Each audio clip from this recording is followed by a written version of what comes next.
ശങ്കരം ശങ്കരാചാര്യം കേശവം ബാദരായണം സുഭാഷകൃതോ വന്ദേ ഭഗവന്തോ ഈശ്വരോ ഗുരുരാജ്ഞേ മൂർത്തിം ഭേദം വ്യാപ്തദേഹായ ദക്ഷിണാമൂർത്തയേ.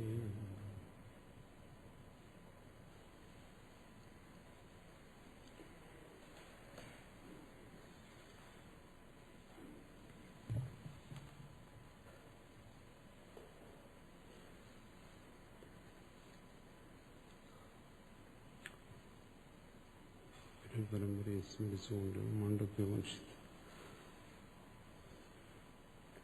ഓമിത്യേതദക്ഷരമിദം സർവം തസ്യോപം വ്യാഖ്യാനം ഭൂതം ഭവിഷ്യതി സർവം ഓംകാര ഏവ ഇച്ഛാന്യതൃകാലാതീതം തദപ്യോംകാര ഏവ.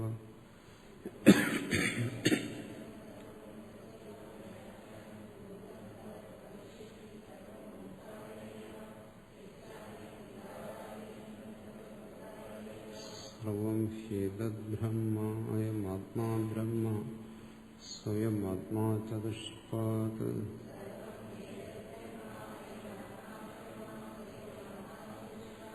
ജാഗരിതസ്ഥാനോ ബഹിഃപ്രജ്ഞസപ്താംഗ ഏകോനവിംശതിമുഖ സ്ഥൂലഭുക് വൈശ്വാനര പ്രഥമപാദഃ.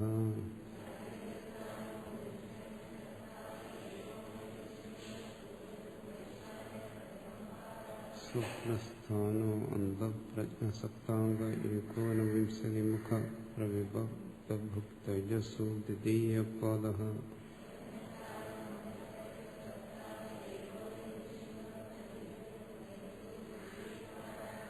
യത്ര സുപ്തോ ന കഞ്ചന കാമം കാമയതേ ന കഞ്ചന സ്വപ്നം പശ്യതി തത് സുഷുപ്തം സുഷുപ്തസ്ഥാന ഏകീഭൂതപ്രജ്ഞാനഘന ഏവ ആനന്ദമയോ ഹ്യാനന്ദഭുക് ചേതോമുഖ പ്രാജ്ഞസ്തൃതീയപാദഃ.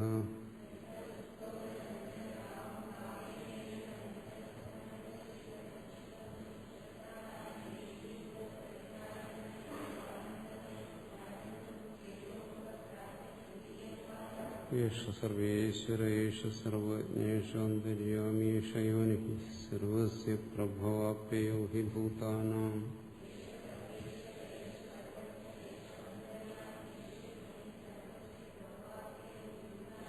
മാന്തപ്രജ്ഞം ന ബഹിഃപ്രജ്ഞം നോ ഭേദപ്രജ്ഞം ന പ്രജ്ഞാനഘനം ന പ്രജ്ഞം ന അപ്രജ്ഞം അദൃശ്യമവ്യവഹാരിമഗ്രാഹ്യം അലക്ഷണം അചിന്യം അവ്യപദേശം ഏകാത്മപ്രത്യസാരം പ്രപഞ്ചോപശമം ശാന്തം ശിവം അദ്വൈതം ചതുർത്ഥം മന്യന്തേ സ ആത്മാ സ വിജ്ഞേയഃ.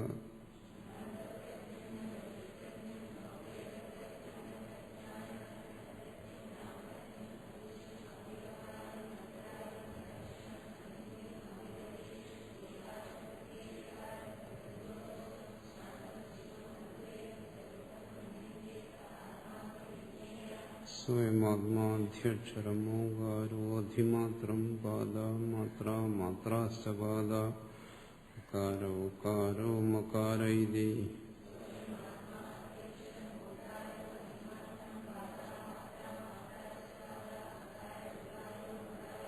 ജാഗരിതസ്ഥാനോ വൈശ്വാനരോ അകാല പ്രഥമ മാത്ര ആപ്തേരാദിമത്വാദ് ആപ്നോതി വൈ സർവാൻ കാമാൻ ആദിശ്ച ഭവതി ഏവം വേദ.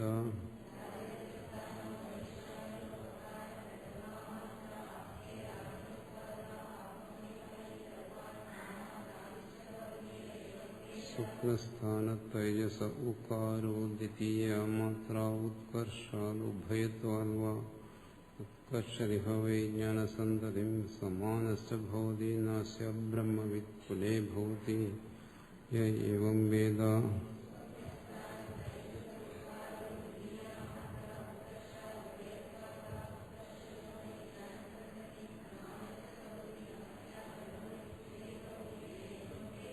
സുഷുപ്തസ്ഥാനപ്രാജ്ഞോ മകാര തൃതീയ മാത്രാമിതേർവാമിനോദിഹ വാ ഇദം സർവം അപീതിശ്ച ഭവതി ഏവം വേദ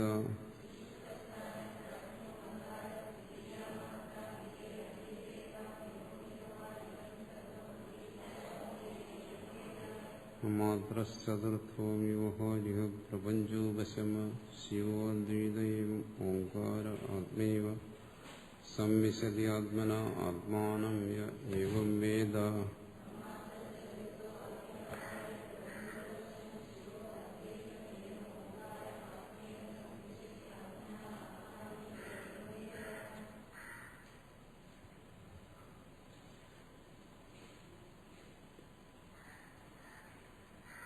നാദശാന്തി പ്രകടനം 3-ാം ശ്ലോകം.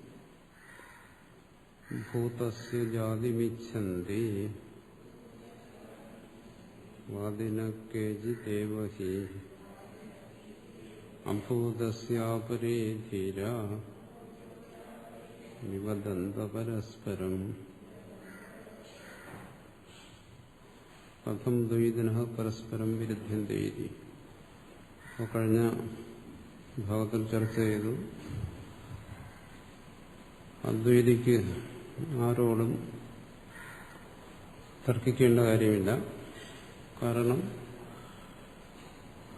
ദ്വൈതികൾ പരസ്പരം തർക്കിച്ചിട്ട് പരസ്പരം ശരിയല്ലെന്ന് സമർത്ഥിക്കുകയാണ്. പരസ്പരം അവരവരുടെ സിദ്ധാന്തങ്ങളിലെ ദോഷങ്ങളെ ഉന്നയിക്കുമ്പോൾ സ്വാഭാവികമായും എല്ലാ പക്ഷങ്ങളും അസത്യങ്ങളാണെന്ന് വരും. അതുകൊണ്ട് അദ്വൈതിയെ സംബന്ധിച്ച് അവരോട് വാദം നടത്തി അവരുടെ സിദ്ധാന്തങ്ങൾ ശരിയല്ല എന്ന് സമർത്ഥിക്കേണ്ട കാര്യമില്ല. മറിച്ച് അദ്വൈതി എന്താ ചെയ്യുന്നത്?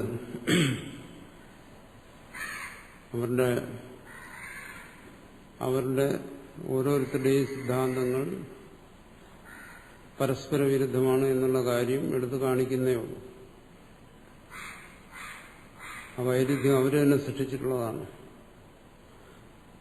അതിവിടെ വിശദമാക്കുകയാണ്. ഉച്ചതി ഭൂതസ്യ വിദ്യമാനസ്യ വസ്തുനോ ജാതിം ഉത്പത്തിം ഇച്ഛന്തി വാദിനഃ.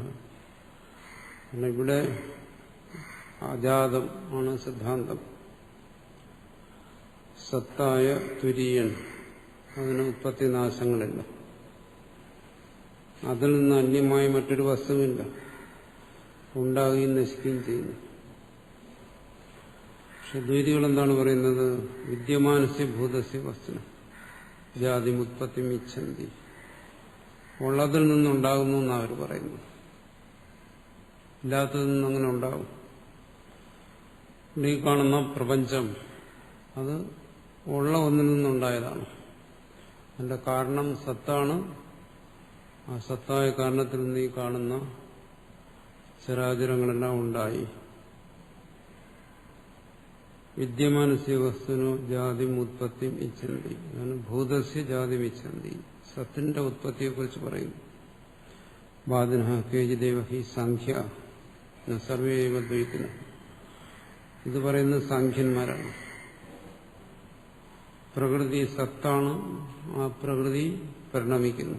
സത്തായ പ്രകൃതിയുടെ പരിണാമമാണ് ഈ കാണുന്നതെല്ലാം എന്ന് പറയുന്നത് സാഖ്യന്മാരാണ്.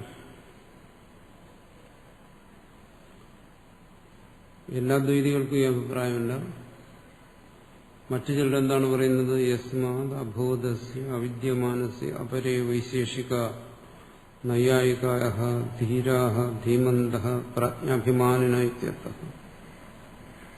പ്രാജ്ഞാഭിമാനികൾ, താർക്കികന്മാർക്ക് സ്വയം ഒരു അഭിമാനമുണ്ട്. ഞങ്ങൾ ബുദ്ധിമാന്മാരാണ്, തർക്കത്തിലൂടെ ആരെയും പരാജയപ്പെടുത്താൻ കഴിയും. അതുകൊണ്ടാണ് പ്രാജ്ഞാഭിമാനികളെന്ന് പറഞ്ഞത്. താർക്കികന്മാർ എന്ന് പറയുന്നു. അവരിൽ രണ്ട് പിരിവാണ്, വൈശേഷികന്മാരും നൈയായികന്മാരും. ഗൗതമന്റെയും കണാദന്റെയും അനുയായികൾ. കണാദന്റെ അനുയായികൾ വൈശേഷികന്മാരും ഗൗതമന്റെ അനുയായികൾ നൈയായികന്മാരും. രണ്ടുപേരും അനുമാന പ്രമാണത്തിന് പ്രാധാന്യം കൊടുക്കുന്നവരാണ്. പ്രത്യക്ഷത്തെക്കാൾ കൂടുതലായിട്ട് അനുമാനത്തിലൂടെ എന്തും സമർത്ഥിക്കാൻ കഴിയും. അങ്ങനെ സമർത്ഥിക്കാൻ കഴിവുള്ളവരാണ് അവർ. അതുകൊണ്ട് അവരെ താർക്കികന്മാരെന്ന് പറയുന്നു. തർക്കത്തിലൂടെ തത്വത്തെ അവർ പ്രതിപാദനം ചെയ്യുന്നുണ്ട്.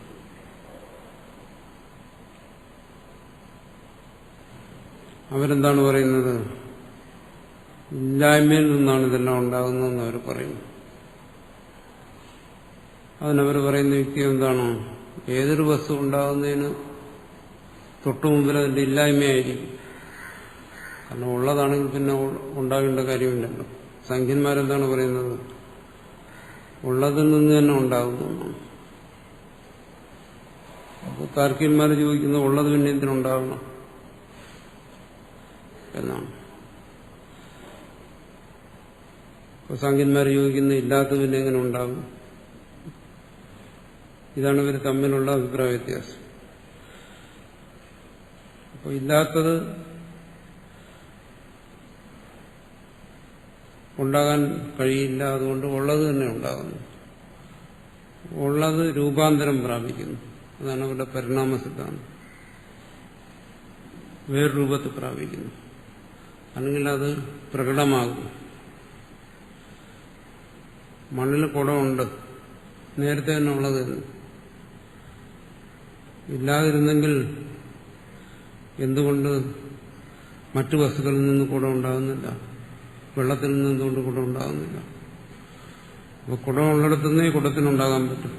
അതെവിടെയാണ്? മണ്ണാണ്. അതുകൊണ്ട് നേരത്തെ ഉള്ളതാണ് ഉണ്ടാകുന്നതെന്നാണ് അവർ പറയുന്നത്. നേരത്തെ ഉള്ളതാണെങ്കിൽ പിന്നെ ഉണ്ടാകേണ്ട ആവശ്യമുണ്ട്. അതിന്റെ കാരണങ്ങളെല്ലാം യോജിക്കുമ്പോൾ അതിന്റെ അഭിവ്യക്തി, പ്രകടഭാവം ഉണ്ടാകുന്നതിനാണ് സൃഷ്ടി എന്ന് പറയുന്നത്. പ്രകടമാകുന്നതിന് മുമ്പ് ഇല്ല എന്നർത്ഥമില്ല, ഉണ്ടായിരുന്നു എന്നാണ്. അതിന് സത്കാര്യവാദം സാങ്കന്മാരുടെ. താർക്കികന്മാരതിനോട് യോജിക്കുന്നില്ല. അവർ പറയുന്നത് എന്താണ്? ഉണ്ടാകേണ്ടി വന്ന എന്തുകൊണ്ട്? ഇല്ലാതിരുന്നുകൊണ്ടാണ്. മുമ്പ് അവിടെ ഉണ്ടായിരുന്നില്ല. ഏത് വസ്തുവായാലും ശരി, അതുണ്ടാകുന്നതിന് മുമ്പ് അതിന്റെ അഭാവം മാത്രമാണ് ഉണ്ടായിരുന്നത്, ഇല്ലായ്മയാണ് ഉണ്ടായിരുന്നത്. കാരണങ്ങളെല്ലാം കൂടി ചേരുമ്പോൾ അത് പുതുതായി ഉണ്ടാകുന്നു. ഇവരിങ്ങനെ സൃഷ്ടിയെക്കുറിച്ച് പറയുന്നു. ഉള്ളതുണ്ടായെന്നും ഇല്ലാത്തതുണ്ടായെന്നും എല്ലാം തർക്കിക്കുന്നു. വിവദന്തോ വിരുദ്ധം വദന്ത. ഇത് പരസ്പര വിരുദ്ധമായ കാര്യങ്ങളാണ്. ഇവർ തന്നെ പരസ്പരം നിഷേധിക്കുന്നു. സൃഷ്ടിയെ സംബന്ധിച്ചുള്ള ഇവരുടെ സിദ്ധാന്തങ്ങൾ പരസ്പരം നിഷേധിക്കപ്പെടുന്നതാണ്. വിരുദ്ധം വദന്ത അന്യോന്യവിശ്ചന്തി ജയിതും. ഇവർ പരസ്പരം വാദിച്ച് ജയിക്കാൻ ശ്രമിക്കുന്നു. അതുകൊണ്ട് രണ്ടുപേരും പരസ്പരം പരാജയപ്പെടുത്തുന്നുണ്ട്. അവരുടെ സിദ്ധാന്തങ്ങളെ കടന്നാക്രമിക്കേണ്ട ആവശ്യം ഇവിടെ അദ്വൈതിക്കില്ല. കാരണം അത് അവർ തന്നെ ചെയ്യുന്നു. അവർ പരസ്പരം ജയിക്കാൻ ആഗ്രഹിക്കുകയാണ്. അക്കാര്യം മാത്രമേ പറയുന്നുള്ളൂ. ഇവരിങ്ങനെ പരസ്പരം നിഷേധിക്കുന്നതുകൊണ്ട് ഇവരുടെ ഈ സിദ്ധാന്തങ്ങളൊന്നും ശരിയല്ല. രണ്ടു തരത്തിലും സൃഷ്ടി സാധ്യമല്ല. ഇല്ലാത്തതിൽ നിന്നുണ്ടാകുന്നു എന്ന് പറയുന്നതും യുക്തമല്ല. അതെങ്ങനെ യുക്തമല്ല എന്നുള്ളത് സാഖ്യൻ പറഞ്ഞിട്ടുണ്ട്. ഉള്ളതിൽ നിന്നുണ്ടാകുന്നു എന്ന് പറയുന്നതും യുക്തിക്ക് നിരക്കുന്നതല്ല. കാര്യം താർക്കികന്മാർ പറയുന്നുണ്ട്. അതുകൊണ്ട് അജാതം, അതാണ് മുഖ്യമായ സിദ്ധാന്തം. അങ്ങനെ ചിന്തിക്കുമ്പോൾ ഇവിടെ ഒന്നും പരമാർത്ഥത്തിൽ ഉണ്ടാകുന്നതിനോ നിലനിൽക്കുന്നതിനോ വഴിയില്ല. ആരോപിതമായി നിലനിൽക്കുന്നു, അസത്യമായി നിലനിൽക്കുന്നു. അതുകൊണ്ട് ദ്വിതീയനാണ് സത്യം, ആത്മാവാണ് സത്യം, മറ്റുള്ളതെല്ലാം അതിൽ ആരോപിതമാണ് എന്നുള്ള സിദ്ധാന്തത്തിൽ തന്നെ രണ്ടുപേരും എത്തിച്ചേരും എന്നാണ്. ഏറ്റവും പ്രാചീനമായ ദർശനമാണ് സാഖ്യം. ഏറ്റവും പ്രാചീനമായ ആസ്തിക ദർശനം. അതിനുശേഷമാണ് ന്യായ വൈശേഷിക ദർശനങ്ങൾ രൂപപ്പെട്ടത്. ന്യായവൈശേഷിക ദർശനങ്ങളിൽ പോലും അവസാനം അതിന്റെ ആചാര്യന്മാർ ആധുനിക കാലത്തിലേക്ക് വന്നപ്പോൾ അവരും അദ്വൈതത്തിലേക്ക് തന്നെ വന്നു. ദ്വൈതത്തിലാണ് അതിന്റെ തുടക്കമെങ്കിലും അവസാനം അത് അദ്വൈതത്തിൽ എത്തിച്ചേർന്നു. കാരണം ഇതാണ്, ഭേദത്തെ അംഗീകരിക്കുന്നത് യുക്തിക്ക് നിരക്കുന്നതല്ല. അതുകൊണ്ട് അഭേദത്തിൽ എത്തിച്ചേർന്നു. അതാണ് ഇവിടെ പറയുന്നത്. ഭൂതസ്യ ജാതിമിച്ഛന്തി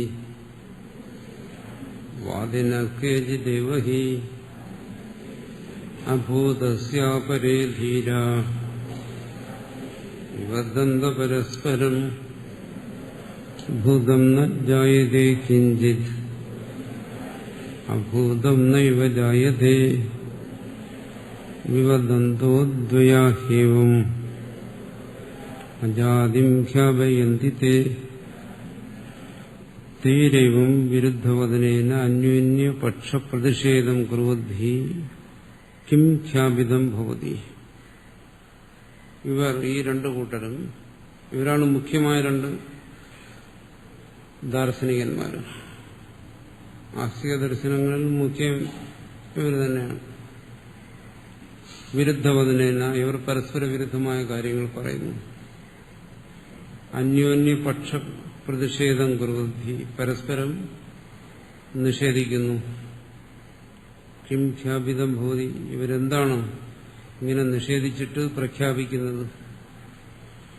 ഈ നിഷേധത്തിലൂടെയെല്ലാം അവസാനം ഇവർ എത്തിച്ചേരുന്ന ഇവിടെ പറയുന്നു, ഉച്ചതേ ഭൂതം വിദ്യമാനം വസ്തുന ജായതേ കിഞ്ചിത് വിദ്യമാനത്വാദേവ ആത്മവത്.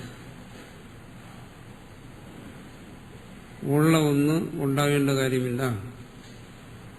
എന്തുകൊണ്ടത് ഉള്ളതുകൊണ്ട് തന്നെ? ഉദാഹരണം, ആത്മാവ് സത്താണ്. സത്തിന്റെ ഉത്പത്തി അത് അസംബന്ധമാണ്. കാരണം നിലനിൽക്കുന്ന ഒന്നിന് പിന്നെ ഉത്പത്തിയുടെ ആവശ്യമില്ല. ആത്മാവിനെ പോലെ ഇത്യവം വദൻ അസദ്വാദി സാങ്ക്യപക്ഷം പ്രതിഷേധതി സജ്ജമ്മ. ഇങ്ങനെ പറഞ്ഞുകൊണ്ടാണ് അസദ്വാദിയായിരിക്കുന്ന താർക്കികന്മാര് സാങ്ക്യപക്ഷത്തെ നിഷേധിക്കുന്നത്. സജ്ജന്മത്തെ അവർ നിഷേധിക്കുന്നു, സത്തിന്റെ ഉത്പത്തി അവർ നിഷേധിക്കുന്നു. തഥാ അഭൂതം അവിദ്യമാനം അവിദ്യമാനത്വൈവ നൈവ ജായതേ ശശ വിഷാണവദിത്യവും വദൻ സാങ്ക്യോപി അസദ്വാദിപക്ഷം അസജ്ജന്മ പ്രതിഷേധതി. ഈ സാങ്ക്യന്മാരെന്ത് ചെയ്യുന്നു? അഭൂതം അവിദ്യമാനം, ഇല്ലാത്തത്, അവിദ്യമാനത്വാദേവ, ഇല്ലാത്തത് കൊണ്ട് തന്നെ നൈവജായത, അതുണ്ടാകുന്നില്ല. ഏതുപോലെ ശശവിഷാണവത്, മുയൽക്കൊമ്പ് ഇല്ലാത്തതാണ്, അതെങ്ങനെ ഉണ്ടാകും? ഇങ്ങനെ പറഞ്ഞുകൊണ്ട് ഇത്യവമതൻ സാങ്ക്യോപി അസദ്വാദിപക്ഷം, അവരും എന്ത് ചെയ്യുന്നു? അസദ്വാദിപക്ഷത്തെ സാങ്ക്യന്മാര് നിഷേധിക്കുന്നു. അസജ്ജന്മ എന്നുള്ളത് ഇല്ലായ്മയിൽ നിന്നുണ്ടായി എന്ന് പറയുന്ന സാങ്ക്യപക്ഷത്തെ നിഷേധിക്കുന്നു. ഇത് വളരെ ദീർഘമായ വിവാദങ്ങളുള്ള കാര്യങ്ങളാണ്. സാങ്ക്യന്മാരുടെയും താർക്കികന്മാരുടെയും തർക്കം നൂറുകണക്കിന് ഗ്രന്ഥങ്ങളിൽ എഴുതിയിരിക്കുന്ന കാര്യങ്ങളാണ്. ഇവിടെ അതിനെ ചുരുക്കി പറയണം. അതിന്റെ താല്പര്യം ഇത്രയേ ഉള്ളൂ. രണ്ടുപേരും പറയുന്നത് പരസ്പര വിരുദ്ധമായ കാര്യങ്ങളാണ്. അതുകൊണ്ട് ജഗത്തിനെ സംബന്ധിച്ച് ഈ രണ്ട് കാഴ്ചപ്പാടിൽ ബാക്കിയെല്ലാം അന്തർഭവിച്ചിരിക്കുകയാണ്. ഒന്നുകിൽ ജഗത്ത് ഒരു സത്തായ കാരണത്തിൽ നിന്നുണ്ടായെന്ന് പറയേണ്ടി വരും, അല്ലെങ്കിൽ ഇല്ലായ്മയിൽ നിന്നുണ്ടായെന്ന് പറയേണ്ടി വരും. എന്ന് പറയുമ്പോൾ എല്ലാ ദർശനങ്ങളും അതിൽ വന്നു കഴിഞ്ഞു. പക്ഷെ ഈ രണ്ടും മുഖ്യമായതുകൊണ്ട് അതിന് പ്രാധാന്യം കൊടുത്ത് ഇവിടെ പറയുന്നു എന്നേ ഉള്ളൂ. ഈ രണ്ടു തരത്തിലും എന്താണ്? ജഗത്തിന്റെ സൃഷ്ടിയെ സമർത്ഥിക്കാൻ പറ്റുന്നില്ല. സൃഷ്ടിയെ സമർത്ഥിക്കാൻ കഴിഞ്ഞില്ലെങ്കിൽ പിന്നെ അവിടെ സ്വീകരിക്കാവുന്നത് അജാതവാദമാണ്. വിവദന്തോ വിരുദ്ധം വദന്തഃ ദ്വൈതിനോ അപ്യേതേ അന്യോന്യസ്യ പക്ഷോ സദസദോർ ജന്മനെ പ്രതിഷേധന്തഃ അജാതിം അനുത്പത്തിം അർത്ഥാഖ്യാപയന്തി. ഇങ്ങനെ പരസ്പരം മുഴക്കടിക്കുന്നവർ ദ്വൈതികൾ, പരസ്പര പക്ഷങ്ങളെ, സദസത് ജന്മങ്ങളെ നിഷേധിക്കുന്നവർ, അവർ വാസ്തവത്തിൽ രണ്ടു കൂട്ടരും എന്താ പറയുന്നത്? സൃഷ്ടി സാധ്യമേ അല്ല, അജാതിം അനുത്പത്തിയും അർത്ഥാഖ്യാപയന്തി. ഫലത്തിൽ അവർ അജാതിയെയാണ് പറയുന്നത്. സൃഷ്ടിയെ യുക്തിയിലൂടെ സമ്മർദ്ദിക്കാൻ കഴിയുന്നില്ല. അനുഭവത്തിൽ അതുണ്ടെങ്കിലും അനുഭവത്തിലുണ്ടായാൽ പിന്നെ എന്തിനാ യുക്തി എന്ന് ചോദിക്കും. കാരണം അനുഭവത്തിലുണ്ടാകുന്നത് അനുഭവം സത്യവും അസത്യവുമാകാം, ഭ്രാന്തവും യഥാർത്ഥവുമാകാം. നിങ്ങളുടെ അനുഭവം ആണെന്ന് പറഞ്ഞിട്ട് കാര്യമില്ല. നമ്മൾ സാധാരണ പറയും പ്രത്യക്ഷമാണെങ്കിൽ അത് അംഗീകരിച്ചേ പറ്റൂ. പ്രത്യക്ഷമായതുകൊണ്ട് അംഗീകരിക്കാൻ വയ്യ. അനുഭവമാണ്, അതുകൊണ്ട് അത് അംഗീകരിച്ചേ പറ്റൂന്ന് പറയും. അതും അംഗീകരിക്കാൻ നിവൃത്തിയില്ല. എന്തുകൊണ്ട്? പ്രത്യക്ഷവും അനുഭവവും എല്ലാം ഭ്രമാത്മകമായിട്ടും വരാം. ഭ്രമമാണെങ്കിൽ അത് പരമാർത്ഥമല്ല. അപ്പൊ സൃഷ്ടി അനുഭവപ്പെടുന്നുണ്ട്, പ്രത്യക്ഷമാണ്, എന്നുകൊണ്ടത് പരമാർത്ഥമായിക്കൊള്ളണമെന്നില്ല. ലോകത്തിൽ അങ്ങനെയാണ് കാണുന്നത്. നമ്മുടെ അനുഭവങ്ങളെല്ലാം അങ്ങനെയാണ് നമ്മുടെ മുമ്പിൽ നിൽക്കുന്നത്, യഥാർത്ഥമായും അയഥാർത്ഥമായും. അതുകൊണ്ട് പ്രപഞ്ചം അനുഭവപ്പെടുന്നുണ്ടെങ്കിലും അത് യഥാർത്ഥമായി കൊള്ളണമെന്നില്ല എന്ന് തന്നെ അവർക്ക് സമർത്ഥിക്കേണ്ടി വരും. കാരണം സൃഷ്ടിയെ സംബന്ധിച്ച് ഒരു സിദ്ധാന്തവും രൂപീകരിക്കാൻ കഴിയുന്നില്ല, അതൊരിക്കലും കഴിയത്തുമില്ല. തർക്കമറ്റ ഒരു സിദ്ധാന്തം, എല്ലാവരും അംഗീകരിക്കുന്ന ഒരു സിദ്ധാന്തത്തെ രൂപീകരിക്കാൻ കഴിയില്ല. ഒരാളൊരു സിദ്ധാന്തത്തെ രൂപീകരിച്ചാൽ അത് ദാർശനികമായിട്ടായാലും ശരി, ഭൗതികമായിട്ടായാലും ശരി, ഒരാളൊരു സിദ്ധാന്തത്തെ രൂപീകരിച്ചാൽ ഉടൻ മറ്റൊരാൾക്ക് അതിനെ നിഷേധിക്കാനുള്ള പഴുതുകളും അതിൽ തന്നെ കാണും. അതുകൊണ്ട് ഒരിക്കലും പ്രപഞ്ച സൃഷ്ടിയെ സംബന്ധിച്ച് ഖണ്ഡിതമായ ഒരു അഭിപ്രായം ആർക്കും പറയാൻ കഴിയത്തില്ല. അതുകൊണ്ട് ഇതെല്ലാം നോക്കുമ്പോൾ ഇതിനെല്ലാം മാറി നിന്ന് കാണുന്ന ഒരാൾ പറയുന്നത് എന്താണോ? അനുത്പത്തിയും അർത്ഥാഖ്യാപയന്തി. പരമാർത്ഥത്തിൽ അങ്ങനെയൊന്നും സംഭവിക്കുന്നില്ല. ആരോപിതമായി കൽപ്പിതമായി ഇതെല്ലാം നിലനിൽക്കുന്നു എന്നാണ് ഇതിൽ നിന്ന് വന്നു ചേരുന്നത്. അക്കാര്യമേ അദ്വൈതി പറയുന്നുള്ളൂ. അല്ലാതെ അദ്വൈതി ഇവിടെ ആരെയും നിഷേധിക്കുന്നില്ല, ആരുടെ സിദ്ധാന്തത്തെയും ചോദ്യം ചെയ്യുന്നില്ല. നിങ്ങളുടെ സിദ്ധാന്തത്തിന്റെ പരമമായ താല്പര്യം എന്താണെന്ന് വെളിപ്പെടുത്തുന്നേ ഉള്ളൂ എന്നാണ് പറയുന്നത്. ഭൂതം ന ജായതേ കിഞ്ചിത് അഭൂതം നൈവ ജായതേ വിവദന്തോ ദ്വയാഹ്യേവം അജാതിം ഖ്യാപയന്തി തേ ഖ്യാപ്യമാനാം അജാതിം തൈർ അനുമോദാമഹേ വയം വിവദാമോ ന തൈ സാർദ്ധം അവിവാദം നിബോധത. താങ്കളുടെ നിലപാട് എന്താണെന്ന് പറയുന്നു. തൈരേവം ഖ്യാപ്യമാനം അജാതിം ഏവം അസ്തു ഇതി അനുമോദാമഹേ കേവലം. നിങ്ങളുടെ സിദ്ധാന്തം ശരിയാണെന്നാണ് ഞങ്ങൾ പറയുന്നത്. അനുമോദാമഹേ വയം, ഞങ്ങൾ നിങ്ങളെ അനുമോദിക്കുന്നു. എന്തുകൊണ്ട്? തൈരേവം ഖ്യാപ്യമാനം അജാതിം, അവർ പറഞ്ഞു പറഞ്ഞ് അജാതിയിലാണ് എത്തിച്ചേർന്നിരിക്കുന്നത്. സൃഷ്ടി സംഭവിക്കുന്നതിന് ഒരു സാധ്യതയുമില്ല എന്നാണ് അവർ എത്തിച്ചേർന്നിരിക്കുന്നത്. നിങ്ങൾ അജാതിയിൽ എത്തിച്ചേർന്നിരിക്കുന്നത് കൊണ്ട് അതിനെ ഞങ്ങൾ അനുമോദിക്കുന്നു. നാ തൈഹി സാർദ്ധം വിവദാമഹ, ഞങ്ങൾക്ക് നിങ്ങളോട് വാദപ്രതിവാദം നടത്തേണ്ട കാര്യമില്ല.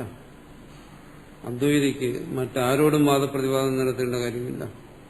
പക്ഷ പ്രതിപക്ഷ ഗ്രഹണേന, നിങ്ങളുടെ ഏതെങ്കിലും ഒരു പക്ഷത്തെ സ്വീകരിക്കണമല്ലോ, വാദപ്രതിവാദം നടത്തണമല്ലോ. അപ്പോൾ ഏതെങ്കിലും ഒരു പക്ഷത്തെ സ്വീകരിച്ചുകൊണ്ട് വാദപ്രതിവാദം നടത്തിയാൽ ഏതെങ്കിലും ഒരു പക്ഷത്തെ സമ്മർദ്ദിക്കേണ്ടി വരും. അതിന്റെ ആവശ്യം വരുന്നില്ല, കാരണം നിങ്ങൾ തന്നെ പരസ്പരം അതിനെ നിഷേധിക്കുന്നു. അതുകൊണ്ട് അജാതി എന്നുള്ളതാണ് മുഖ്യം. തഥാത്തെ അന്യോന്യം, അവരെങ്ങനെയാണോ പരസ്പരം വഴക്കടിക്കുന്നത്, അതുപോലെ അദ്വൈതി ആരോടും വഴക്കടിക്കുന്നില്ല, അതിന്റെ ആവശ്യമില്ല. അധഹത്തം അവിവാദം വിവാദരഹിതം പരമാർത്ഥ ദർശനം അനുജ്ഞാതം അസ്മാഭിഹി നിബോധത. അതുകൊണ്ട് എന്താണ് ആ വിവാദരഹിതമായ അജാതിവാദം, അജാതി എന്നുള്ള ആ സിദ്ധാന്തം, അവിടെ എല്ലാ വിവാദങ്ങളും അവസാനിക്കുന്ന സ്ഥാനമാണ്. അതാണ് പരമാർത്ഥ ദർശനം, അസ്പർശയോഗം എന്ന് പറഞ്ഞു. അനുജ്ഞാതം, അതിനെ ഞങ്ങൾ അംഗീകരിച്ചെന്നേ ഉള്ളൂ. അത് ഞങ്ങൾക്ക് സമർത്ഥിക്കേണ്ട ആവശ്യം കൂടിയില്ല. കാരണം ദ്വൈതത്തെ നിഷേധിച്ചാൽ ശേഷിക്കുന്നതാണ് അദ്വൈതം.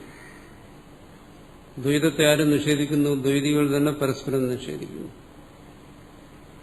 സാഖ്യൻ നിഷേധിച്ചതുകൊണ്ട് താർക്കികന്റെ സിദ്ധാന്തം പോയി, താർക്കികൻ നിഷേധിച്ചതുകൊണ്ട് സാഖ്യ സിദ്ധാന്തവും പോയി. അങ്ങനെ ദ്വൈതം മുഴുവൻ പോയി, ശേഷിക്കുന്നതാണ് അദ്വൈതം. അപ്പോൾ നിങ്ങൾ തന്നെ സമർത്ഥിച്ച അദ്വൈതത്തെ ഞങ്ങൾ അംഗീകരിക്കുന്നു എന്നേ ഉള്ളൂ. അതാണ് അനുജ്ഞാതം. ഞങ്ങളതിനെ പ്രതിച്ച് സിദ്ധാന്തിച്ചു എന്ന് പറയുന്നത് ശരിയല്ല. അത് നിങ്ങളാണ് സിദ്ധാന്തിച്ചത്. പരസ്പര നിഷേധത്തിലൂടെ ശേഷിക്കുന്നതെന്തോ അത് എന്ന് നിങ്ങളാണ് പറഞ്ഞത്. അതുകൊണ്ട് അസ്മാഭി നിബോധത ഹേ ശിഷ്യാഹ, അതുകൊണ്ട് പറയുന്നു ഞങ്ങൾ നിങ്ങളുടെ ആ സിദ്ധാന്തത്തെ ഞങ്ങൾ അംഗീകരിച്ചിരിക്കുകയാണ്. നിങ്ങൾ നിഷേധിച്ചിട്ട് അവശേഷിപ്പിച്ചത് അത് നിങ്ങളൊന്ന് മനസ്സിലാക്കിയാൽ മതി ശിഷ്യന്മാരെ എന്നാണ് പറയുന്നത്. അല്ല പുതുതായ ഒരു അദ്വൈതം എന്ന് പറഞ്ഞൊരു പുതിയ സിദ്ധാന്തം ഇവിടെ ഇല്ല. പരമാർത്ഥത്തിൽ അങ്ങനെയൊന്നില്ല. കാരണം അങ്ങനെ ഒരു പുതിയ സിദ്ധാന്തം ഉണ്ടാക്കിയാൽ അതിനെ നിഷേധിക്കാനും ആളുണ്ടാവും. കാരണം ഏതിനെ സമർത്ഥിക്കാമെങ്കിലും ഏതൊന്നിനെ സമർത്ഥിക്കുന്നോ അതിന് മറ്റൊരാൾക്ക് നിഷേധിക്കാനും പറ്റും. അതുകൊണ്ട് ഞങ്ങൾ പ്രത്യേകിച്ച് ഒന്നിനെയും സമർത്ഥിക്കുന്നില്ല. നിങ്ങളുടെ സിദ്ധാന്തത്തെ ഞങ്ങൾ അംഗീകരിക്കുന്നേ ഉള്ളൂ. നിങ്ങളുടെ സിദ്ധാന്തം അദ്വൈതമാണ്, അതാണ് പരമാർത്ഥം. അസ്പർശയോഗം അജാതം, അതാണ് പരമാർത്ഥം. ഇക്കാര്യം മനസ്സിലാക്കിയാൽ മതി എന്നാണ്. കാര്യങ്ങൾ വളരെ എളുപ്പമായി ഖ്യാപ്യമാനാം അജാതിം തൈ അനുമോദാമഹേ വയം വിവദാമോ നതൈ സാർദ്ധം അവിവാദ നിബോധത.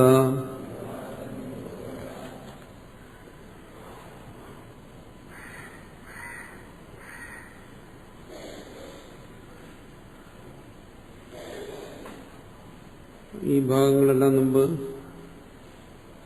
ഭാഷ്യത്തിൽ വന്ന ഭാഗങ്ങളാണ്. അജാതസ്യൈവ ധർമ്മസ്യ ജാതിം ഇച്ഛന്തി വാദിനഃ അജാതോ ഹ്യമൃതോ ധർമ്മോ മർത്യതാം കഥമേഷ്യതി. അദ്വൈത പഠനത്തിൽ ഇത് വന്നതാണ്. അതുകൊണ്ട് ഭാഷ്യത്തിൽ പറയുന്നു സദസദ്വാദിനഃ സർവേവി, സർവരും എന്ത് ചെയ്യുന്നു? അജാതമായിരിക്കുന്ന ധർമ്മത്തിന്റെ ആത്മാവിന്റെ ജാതി ഉത്പത്തിയെക്കുറിച്ച് പറയുകയാണ്. ജനിക്കാത്തതിന്റെ ജനനത്തെക്കുറിച്ച് പറയുന്നു. എന്തുകൊണ്ടങ്ങനെ പറയേണ്ടി വന്നിരിക്കുന്നു? ആ ജനനത്തെ മുന്നിൽ കാണുന്നുണ്ട്. എന്നിട്ടും ജനിച്ചിട്ടില്ല എന്നെന്തുകൊണ്ട് പറയുന്നു? തന്റെ മുമ്പിൽ അനുഭവപ്പെടുന്നത് പരമാർത്ഥമല്ലാത്തതുകൊണ്ട്. പരമാർത്ഥം എന്താണ്? അജാതോ ഹി അമൃതോ ധർമ്മോ, അജാതമാണ്, അമൃതമാണ്, ജനന മരണങ്ങളില്ലാത്തതാണ്. അങ്ങനെയുള്ള ആത്മാവ് ധർമ്മം, ആത്മാവ് അതാണ് സത്യം. അതെങ്ങനെ മർത്യതയെ പ്രാപിക്കും? കഥമേശ്വരി, അതെങ്ങനെ ഉണ്ടായി നശിക്കും? നശിക്കത്തില്ല.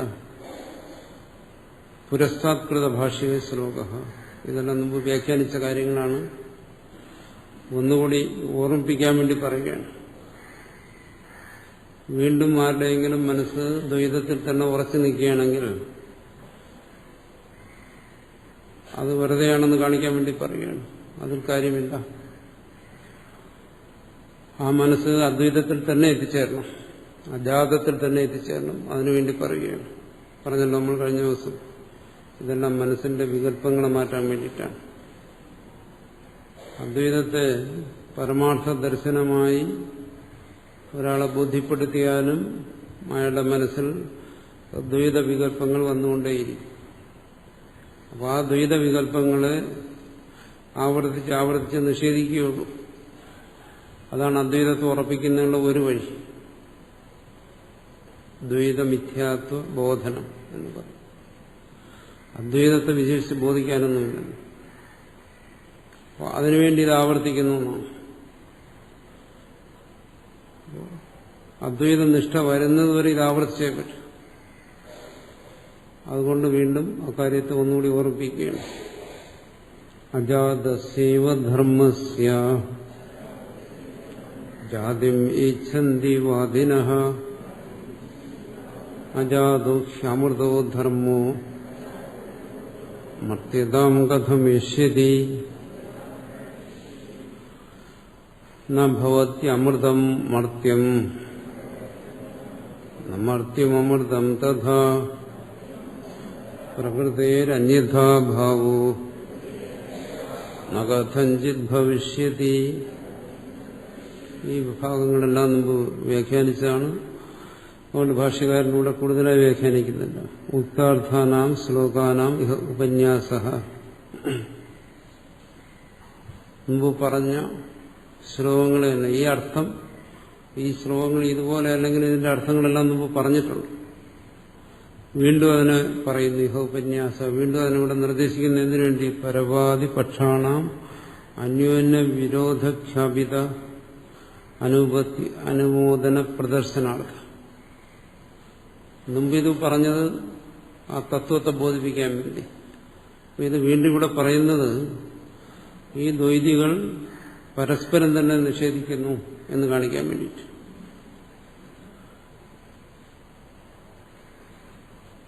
അതിനെ ബോധ്യപ്പെടുത്താൻ വേണ്ടി മാത്രം ഇത് പറയുകയാണ്. പ്രത്യേകിച്ച് അതിനെ നിഷേധിക്കേണ്ട കാര്യമില്ല. മുമ്പ്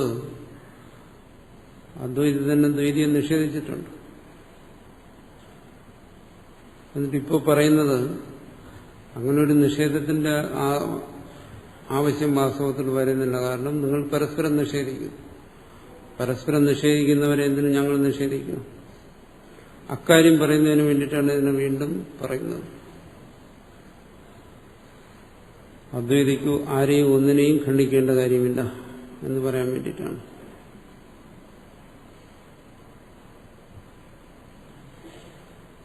അതിനുവേണ്ടി പറയുന്നു.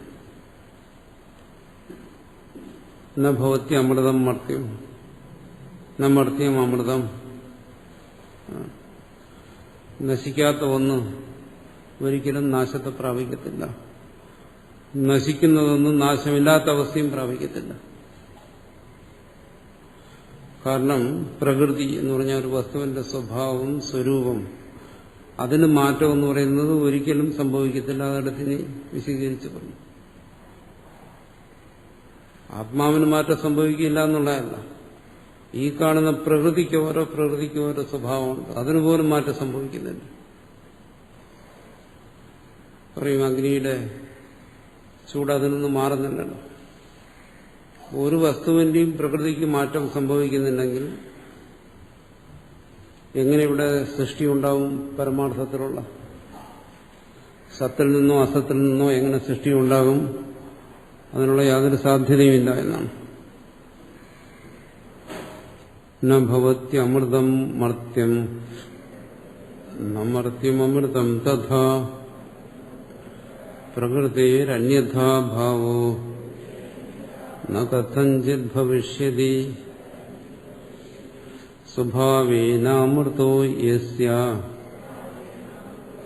ധർമ്മോ ഗച്ഛതി മർത്യതാം കൃതകേന അമൃതസ്യ കഥം സ്ഥാസ്യതി നിശ്ചല. സ്വയം നശിക്കാത്ത ഒരു വസ്തു, നിത്യമായ ഒരു വസ്തു, അതെങ്ങനെ നാശത്തെ പ്രാപിക്കും? ഇവിടെ സത്തായ ആത്മാവിനെ മാത്രമേ സ്വീകരിക്കുന്നു. ആത്മാവ് നാശത്തെ പ്രാപിക്കുന്ന ഈ പ്രപഞ്ചഭാവങ്ങളായിട്ട് എങ്ങനെ മാറും എന്നാണ്. അതൊരിക്കലും സാധ്യമല്ല. അതുപോലെ തന്നെ നിങ്ങൾ കാണുന്ന ഈ പ്രപഞ്ച പദാർത്ഥങ്ങൾ ഇതെങ്ങനെ പരമാർത്ഥമാവും? അത് സാധ്യമല്ല. അപ്പൊ ഇവിടെ ചർച്ചയ്ക്ക് വിഷയമാകുന്ന രണ്ട് കാര്യങ്ങളാണ്. ഒന്ന് സത്യവും മറ്റൊന്ന് അസത്യവും. അതിന് വിവാദം വരുന്ന എന്താണോ? ഈ മുമ്പിൽ കാണുന്ന ഇതെല്ലാം സത്യമായിട്ട് നിലനിൽക്കുന്നു, അത് അസത്യമായി നിലനിൽക്കുന്നു. നിലനിൽക്കുന്നു എന്നുള്ള കാര്യത്തിൽ വിവാദമില്ല. ഇത് നിലനിൽക്കുന്നുണ്ട്. അപ്പോൾ ആ നിലനിൽപ്പിന്റെ താല്പര്യം എന്താണ്? ഇവിടെ അദ്വൈതി പറയുന്നത് ഇത് നിലനിൽക്കുന്നു എന്ന് പറഞ്ഞാൽ അതിന്റെ താല്പര്യം അത് അനുഭവത്തിന് വിഷയമാകുന്നു എന്നേ ഉള്ളൂ. നിലനിൽപ്പിന് അതിൽ കവിഞ്ഞൊരു അർത്ഥമില്ല. അനുഭവത്തിന് വിഷയമാകുന്നു. അപ്പോൾ അനുഭവത്തിന് വിഷയമാകുന്ന ഒന്ന് അവിടെ ചോദിക്കുന്നത് സത്യമായിട്ടാണോ അസത്യമായിട്ടാണോ? അപ്പോൾ ഒന്ന് അനുഭവത്തിന് വിഷയമാകണമെങ്കിൽ അത് സത്യമായിക്കൊള്ളണമെന്നില്ല. അസത്യമായിട്ടും അനുഭവത്തിന് വിഷയമാകും. അതിനെ ആരും ചോദ്യം ചെയ്യത്തില്ല. അതാണ് ദ്വൈതികളെല്ലാം അദ്വൈതത്തിൽ എത്തിച്ചേരുന്നു എന്ന് പറയുന്നത്. അദ്വൈതികളെല്ലാം അതിനോട് യോജിക്കുന്നുണ്ട്. എന്താണ്? ഒന്ന് അനുഭവത്തിന് വിഷയമാകുമ്പോൾ അത് അസത്യമായും അനുഭവ വിഷയമാകാം. കാരണം പ്രപഞ്ച അനുഭവത്തിൽ അസത്യാനുഭവം നിരന്തരമായി നിലനിൽക്കുന്നുണ്ട്. അങ്ങനെയാണെങ്കിൽ ഇതാകവെ മൊത്തം ഇതൊരു അസത്യ അനുഭവമാണ്. ഇത് അസത്യാനുഭവമാണെങ്കിൽ ഇതിന്റെ ഉത്പത്തി, സ്ഥിതി, നാശം ഇതിനെക്കുറിച്ചുള്ള എല്ലാ കൽപ്പനകളും അസത്യാനുഭവങ്ങളാണ്. ഇത് എവിടെ നിന്നുണ്ടായി, എങ്ങനെ ഉണ്ടായി, ഇതെങ്ങനെ നിലനിൽക്കും, ഇതിന്റെ നാശത്തിന് എന്ത് കാരണമാണ്, ഈ ചോദ്യങ്ങൾക്കെല്ലാം ഉത്തരം എല്ലാം എന്താണ്? അസത്യാനുഭവങ്ങളായിരിക്കും. അതുകൊണ്ട് പറയുന്നത് മിഥ്യയാണ്, ആരോപിതമാണ്, പരമാർത്ഥമല്ല എന്ന് പറയും. ഇവിടെ തന്നെ എല്ലാവരും എത്തിച്ചേരേണ്ടി വരും എന്നാണ് എല്ലാ ദ്വൈതികളും. മറിച്ച് സത്യമാണെങ്കിലോ സത്യം എന്നും സത്യമായിട്ട് തന്നെ നിലനിൽക്കും. അപ്പോൾ ഈ അസത്യാനുഭവങ്ങളിലൂടെ സത്യം എന്നും സത്യമായി തന്നെ പ്രകാശിച്ചുകൊണ്ടേയിരിക്കും. അതാണ് അസ്പർശയോഗം, അതാണ് അജാതം എന്ന് പറയുന്നത്. അത് ബോധിച്ചാൽ മതി. അപ്പോൾ ഈ അസത്യത്തെ സംബന്ധിച്ചുള്ള വാദപ്രതിവാദങ്ങൾ അതൊന്നും നിലനിൽക്കത്തില്ല. അതില്ലായ്മയിൽ നിന്നുണ്ടായോ, ഉണ്മയിൽ നിന്നുണ്ടായോ, ഇത്തരം ചിന്താഗതികളൊന്നും നിലനിൽക്കത്തില്ല. സത്യത്തെ ബോധിക്കുക, അതാണ് ഇവിടെ ആവശ്യപ്പെടുന്നത്. പരമാർത്ഥം എന്നതാണെന്ന് ഗ്രഹിക്കുക, എന്നിട്ട് അസത്യത്തെ തള്ളിക്കളയുക. അതിനു വേണ്ടിയിട്ടാണ് ഇത് പറയുന്നത്. അത് ആകാരിക ഭാഷകാരൻ വ്യാഖ്യാനിച്ചിട്ടില്ല. കാരണം ഇതിന്റെ താല്പര്യം മുമ്പ് പറഞ്ഞതാണ്. സ്വഭാവേന അമൃതോ യസ്യ ധർമ്മോ ഗച്ഛതി മർത്യതാം കൃതകേന അമൃതസ്യ കഥം സ്ഥാസ്യതി നിശ്ചല സാംസിദ്ധികി സ്വാഭാവികി സഹജ അകർത്താചയ പ്രകൃതി സേതി വിജ്ഞേയ സ്വഭാവം ന ജഹാദിയ. ഇനി പ്രകൃതിയെക്കുറിച്ച് പറയുന്നു. സത്തിന് മാറ്റമില്ല എന്ന് പറഞ്ഞു. ഇവിടെ ഉത്പത്തിയെക്കുറിച്ച് പറയുന്നവര് മനസ്സിലാക്കേണ്ട ഒരു കാര്യം എന്താണ്? പരമാർത്ഥത്തിൽ പ്രകൃതി പോലും നിത്യമാണ്. പ്രകൃതിയിൽ പോലും മാറ്റങ്ങൾ സംഭവിക്കുന്നില്ല. യസ്മാത് ലൗകികഭി പ്രകൃതി ന വിപരീയതി. ഈ കാണുന്ന ലൗകികയായിരിക്കുന്ന ഈ പ്രകൃതി പോലും അതിന് പോലും മാറ്റം സംഭവിക്കുന്നില്ല. അതിനും വളർച്ചയോ തളർച്ചയോ സംഭവിക്കുന്നില്ല. കാസവ് എങ്ങനെ അത് ഏത് പ്രകൃതിയാണെന്ന് പറയുന്നു. അപ്പോ പ്രകൃതി നിത്യമാണ്, അതിന് മാറ്റം സംഭവിക്കുന്നില്ലെന്ന് പറഞ്ഞാൽ എന്താ എന്റെ താല്പര്യം? കാരണം കാൽപ്പനികമായി ആരോപിതമായി അനുഭവപ്പെടുന്ന ഈ പ്രകൃതി പോലും അതിന്റെ സ്വഭാവത്തിൽ നിന്നുള്ള ഒരു മാറ്റം കാണുന്നില്ല. അതിന്റെ സ്വഭാവത്തെ അതിന് വിടാൻ വയ്യ. അപ്പൊ അതിന്റെ മാറ്റത്തെയാണ് പറയുന്നത് സൃഷ്ടി സ്ഥിതി സംഹാരം എന്നെല്ലാം പറയുന്നത്. പ്രകൃതിക്ക് അതിന്റെ സ്വഭാവത്തെ വിടാൻ കഴിയുന്നില്ലെങ്കിൽ പിന്നെ എവിടെയാ സൃഷ്ടി, എവിടെയാണ് പരിണാമം എന്നാ ചോദിക്കുന്നത്. സമ്യക് സിദ്ധി സംസിദ്ധി തത്ര ഭവ സംസിദ്ധിക്ക് യഥാ യോഗിനാം സിദ്ധാനാം അണിമാദൈശ്വര്യ പ്രാപ്തി പ്രകൃതി. സാഖ്യന്മാര് പറയുന്നുണ്ട് പ്രകൃതി, പലതരത്തിലുള്ള പ്രകൃതിയെക്കുറിച്ച് അവർ പറയുന്നു. യോഗികളുടെ പ്രകൃതിയെക്കുറിച്ച് പറയുന്നു. എന്താണ്? അണിമാദി ഐശ്വര്യങ്ങളോട് കൂടിയ ആ പ്രകൃതി. അത്തരമൊരു പ്രകൃതിയെ അവർ പ്രാപിക്കുന്നു എന്നാണ് പറയുന്നത്. അല്ലെങ്കിൽ ആ പ്രകൃതി അവരെ പ്രാപിക്കുന്നു എന്നും പറയാം. എന്തായാലും ആ പ്രകൃതിക്ക് എവിടെയെങ്കിലും മാറ്റമുണ്ടോ? ഈ കാണുന്ന ചരാചര പ്രകൃതിയിൽ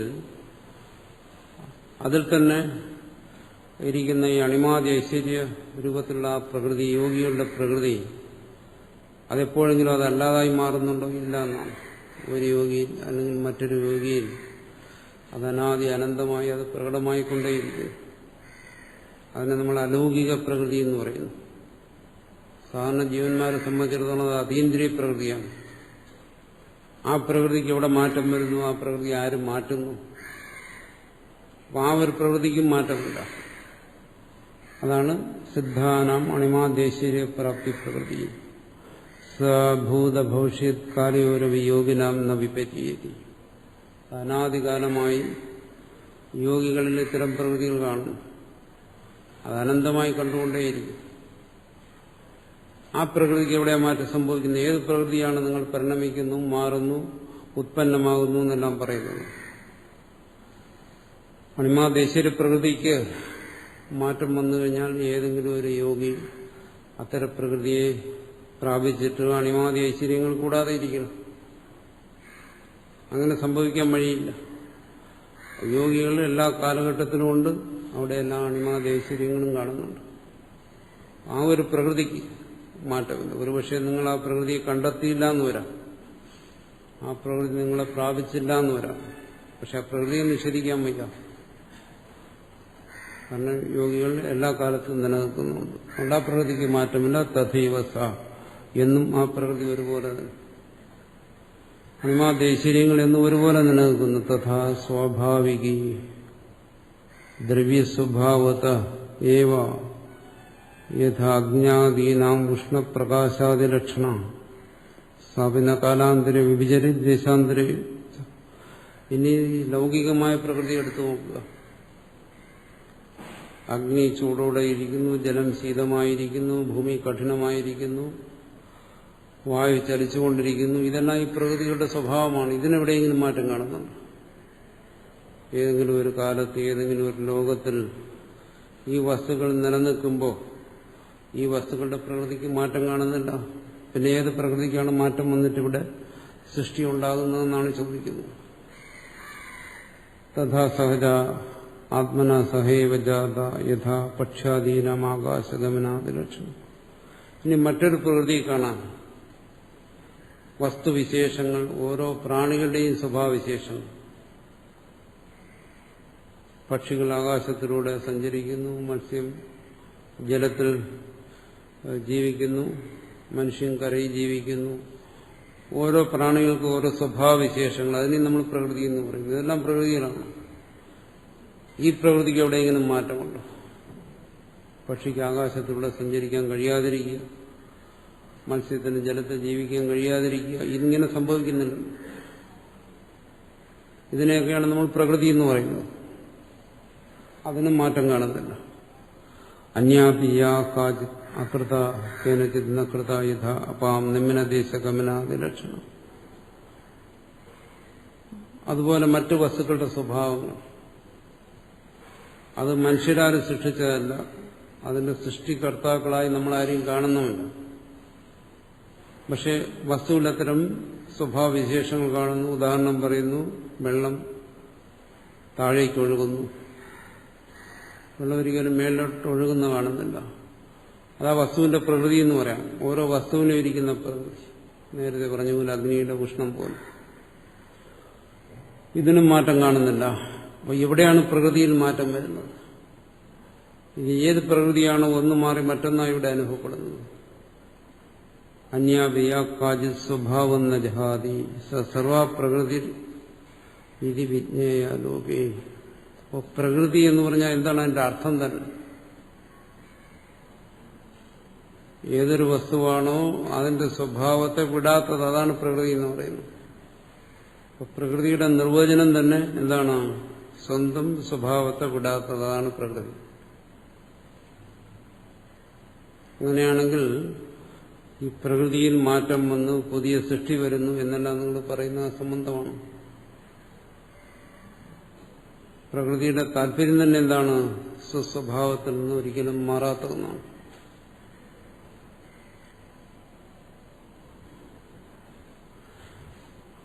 അങ്ങനെയാണെങ്കിൽ പ്രകൃതി സത്യമാണോ എന്ന് ചോദിക്കും. അപ്പോൾ ഈ പ്രകൃതി ഇങ്ങനെ ഒരു മാറ്റവും കൂടാതെ സദാ നാനാരൂപത്തിൽ നിലനിൽക്കുന്നതാണെങ്കിൽ ഈ പുരുഷനെ പോലെ പ്രകൃതി സത്യമായിക്കൊള്ളണമല്ലോ പറയുന്നു. അങ്ങനെയല്ല.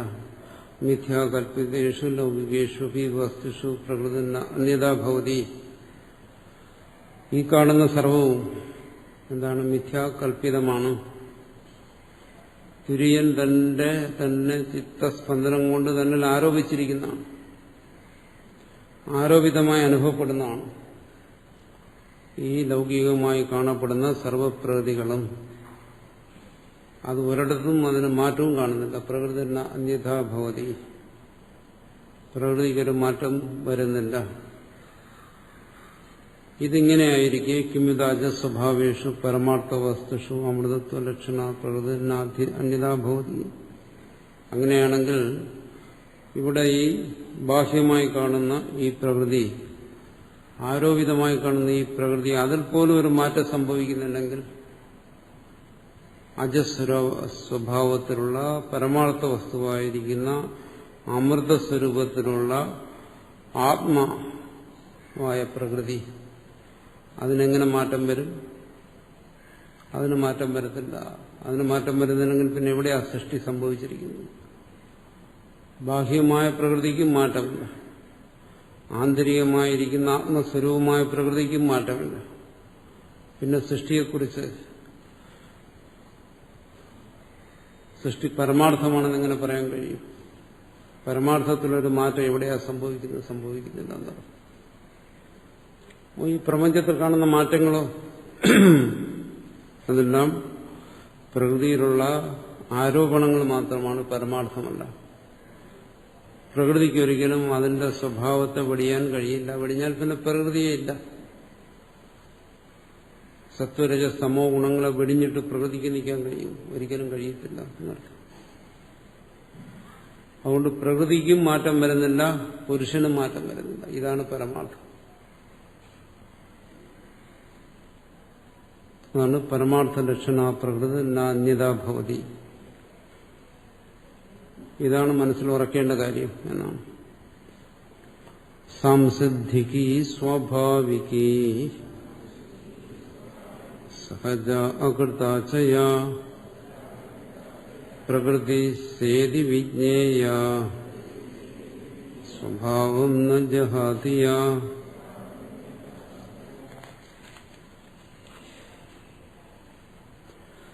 ജരാമരണ നിർമുക്ത സർവേ ധർമാ സ്വഭാവത ജരാമരണമിച്ഛന്ത ച്യവന്തേ തന്മനീഷയാ കിം വിഷയാ പുനഃ പ്രകൃതിർ യസ്യാ അന്യഥാഭാവോ വാദിഭിഃ കൽപ്യതേ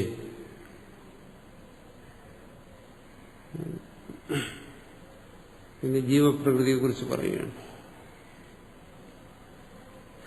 എന്താണ് ആ പ്രകൃതി?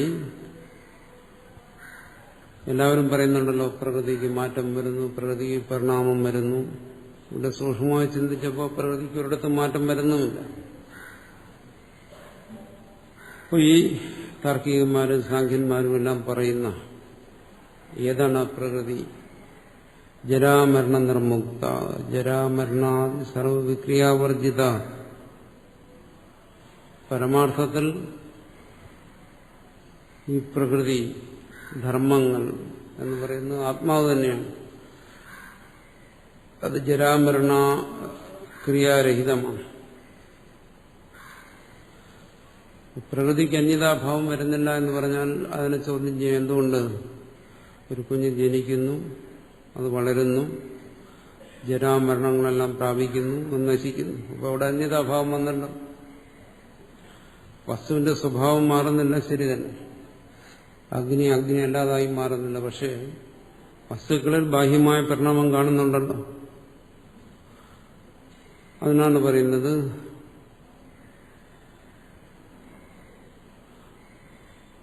ജരാമരണാദി സർവവിക്രിയാവർജിത കേ സർവേ ധർമാഃ സർവേ ആത്മാനഃ. ഈ ജരാമരണാദി വിക്രിയാരഹിതമാണ് സർവധർമ്മങ്ങളും. ആത്മാക്കൾ,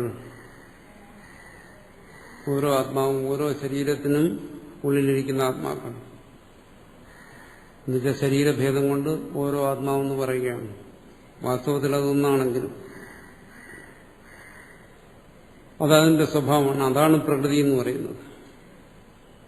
ഇവിടെ പറയുന്നതിന്റെ താല്പര്യം എന്താണ്? നമ്മൾ പ്രകൃതി എന്ന് വിളിക്കുന്നത് മാറുന്നതിനെയാണ്. ഇവിടെ പ്രകൃതി എന്ന് പറയുന്നത് മാറാത്തതിനെയാണ്. എന്തുകൊണ്ട്? മാറാതിരിക്കുക എന്നുള്ളതാണ് ഒരു വസ്തുവിന്റെ പരമാർത്ഥ സ്വരൂപം. മാറുക എന്നുള്ളതല്ല. പിന്നെ മാറ്റം കാണുന്നതോ അതതിന്റെ പരമാർത്ഥ സ്വരൂപമല്ല. ആരോപിതമായി കൽപ്പിതമായി എന്തിനേയും സ്വീകരിക്കാം. അത് സത്യമല്ലല്ലോ. സത്യമല്ലാതെ എന്ത് സംഭവിക്കാം? നിങ്ങൾ ബാഹ്യമായി ജരാമരണങ്ങളെല്ലാം ബാധിച്ചു എന്ന് കരുതുന്നത് എവിടെ? ആരോപിതമായ വിഷയങ്ങളിലാണ്, പരമാർത്ഥ വിഷയത്തിലല്ല. ആരോപിതമായി അതങ്ങനെ നിന്നുകൊള്ളട്ടെ, അത് ഒന്നിനെയും ബാധിക്കുന്ന ഒന്നല്ല. സത്യമല്ലാത്ത ഒന്നിന് സത്യമായ രീതിയിൽ മറ്റൊന്നിനും ബാധിക്കാൻ കഴിയത്തില്ല.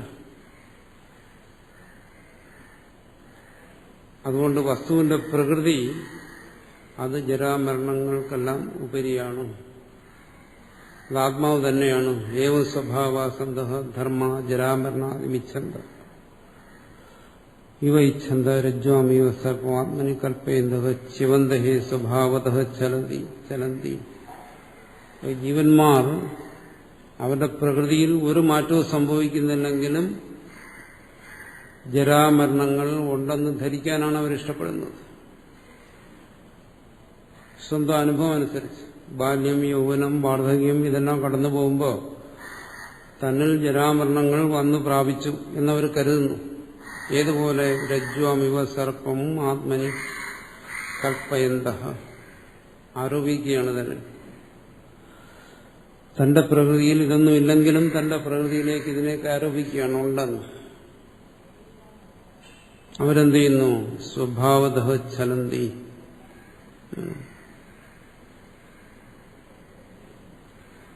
അവർ സ്വയം ജരാമരണാദികൾ ഉള്ളവരായിത്തീരുന്നു. അങ്ങനെ കൽപ്പിക്കുന്നതുകൊണ്ട് അത് വാസ്തവമാണെന്ന് കരുതുന്നുണ്ട്. മറ്റു രീതിയിൽ പറഞ്ഞാൽ ശരീരബോധം കൊണ്ടെന്നർത്ഥം. ശരീരബോധം വരുന്നു. ശരീരബോധം ഉണ്ടാകുന്നത് ദോഷമാണ്. പക്ഷെ ആ ശരീരത്തിൽ ആത്മബോധം വരിക, അതാണ് ഇവിടെ ശരീരബോധം എന്നുള്ളത് ഉദ്ദേശിക്കുന്നത്. ശരീരമാണ് താനെന്ന് കരുതുക, ആ ശരീരത്തിലെ ജരാനരകളെല്ലാം തന്റെ എന്ന് കരുതുക. അതിനെ സത്യമായി അനുഭവപ്പെടുക, അല്ലെങ്കിൽ സത്യമായി സ്വയം അനുഭവപ്പെടുത്തുക. അവരെന്ത് ചെയ്യുന്നു? ശിവന്റെ സ്വന്തം സ്വഭാവത്തിൽ നിന്ന്, ആ സ്വരൂപസ്ഥിതിയിൽ നിന്ന് മാറിപ്പോകുന്നു. തന്റെ തന്നെ കൽപ്പനയാൽ ആരോപിക്കപ്പെട്ട വിഷയങ്ങളിലേക്ക് അവർ താതാത്മ്യം പ്രാപിക്കുന്നു. അപ്പൊ ശരീരത്തോടും ശരീരത്തിനോട് ബന്ധപ്പെട്ട പ്രപഞ്ചത്തോടും അവർ താതാത്മ്യം പ്രാപിക്കുന്നു. അതാണ് ചലന്തി, വ്യതിചലിച്ചു പോകുന്നു. തന്മനീഷയ, അവരുടെ തന്നെ ബുദ്ധിയുണ്ട്. നേരത്തെ പറഞ്ഞല്ലോ, ഇവർ ബുദ്ധി അഭിമാനികളാണ്. ബുദ്ധിയുണ്ടെന്ന് കരുതുന്നവരാണ്, പക്ഷെ ബുദ്ധിയില്ല. ജരാമരണ ചിന്തയാ തദ്ഭാവ ഭാവിതത്വ ദോഷേണ, അവരുടെ ഭ്രാന്തി കൊണ്ട്, ഭാനം കൊണ്ട്, പൂർവ്വസംസ്കാരം കൊണ്ട് ജരാമരണ ചിന്തകൾ അവരിൽ കടന്നു വരുന്നു. തനിക്ക് ജരാമരണങ്ങളുണ്ടെന്ന് കൽപ്പിക്കുന്നു. തന്നിലതില്ല എന്നുള്ളതാണ് പരമാർത്ഥം. പക്ഷെ ജരാമരണങ്ങളെന്ന് പറയുന്ന ഈ പരിണാമങ്ങളെ തന്നിൽ ആരോപിക്കുന്നു. പരമാർത്ഥത്തിൽ പ്രകൃതിയിൽ പോലും മരണം സംഭവിക്കാതിരിക്കെ തന്നിൽ ഇതൊക്കെ കൽപ്പിക്കുക എന്ന് പറയുന്നത് കേവലമായ ആരോപണം മാത്രമാണ്, പരമാർത്ഥമല്ല. ഇതൊരു ദോഷമാണ്. മനീഷ ബുദ്ധി, അതിന്റെ ദോഷം അതുകൊണ്ട് സംഭവിക്കുന്നതാണ്. ആ ദോഷം മാറിക്കിട്ടണം. ഉള്ളിൽ ആത്മജ്ഞാനം പ്രകാശിച്ച് ആ ദോഷത്തിൽ നിന്നും മുക്തനാകണം. അതാണ് മുക്തി എന്ന് പറയുന്നത്, അല്ലാതെ മറ്റൊന്നുമല്ല. താനിപ്പോ തന്നെ ജരാമരണാദി ദോഷങ്ങളുണ്ടെന്ന് കരുതുന്നു. അതില്ല എന്നുള്ള പ്രത്യക്ഷമായ ബോധം ഉള്ളിൽ സ്ഫുരിക്കുന്നത് തന്നെ മുക്തി കാരണമായിരിക്കുന്നത് ആണ്. തദ്ഭാവ ഭാവിതത്വ ദോഷേണ, അവരുടെ ആ ബുദ്ധി കൊണ്ട് അവർ സ്വസ്വഭാവത്തിൽ നിന്ന് വ്യതിചലിച്ചു പോകുന്നു, ആത്മനിഷ്ഠയിൽ നിന്ന് വ്യതിചലിച്ചു പോകുന്നു എന്നർത്ഥം. ജരാമരണ നിർമുക്ത സർവേ ധർമ്മാ സ്വഭാവത ജരാമരണമിച്ഛന്ത ച്യവന്തേ തന്മനീഷയ. ഈ ഭാഗങ്ങളെല്ലാം മുമ്പ് ചർച്ച ചെയ്തതാണ്. ചർച്ച ചെയ്ത കാര്യങ്ങൾ മറന്നുപോയതിനെ വീണ്ടും ഓർമ്മിപ്പിക്കുന്നു എന്നേ ഉള്ളൂ. കാരണം യസ്യ വൈ കാര്യം രണം തസ്യ ജായത്തെ ജായമാനം കഥമജം ഭിന്നം നിത്യം കഥം ച തത്.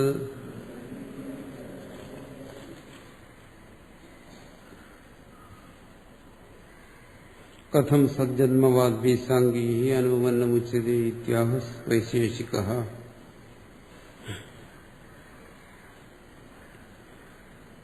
വീണ്ടും സാംഖ്യപക്ഷത്തിൽ വൈശേഷികന്മാരും മറ്റും പറയുന്ന ആ ദൂഷണങ്ങളെ അദ്വൈതിയും അംഗീകരിക്കുകയാണ്. നിങ്ങൾ പറയുന്നത് ശരി തന്നെയാണ്. കാരണം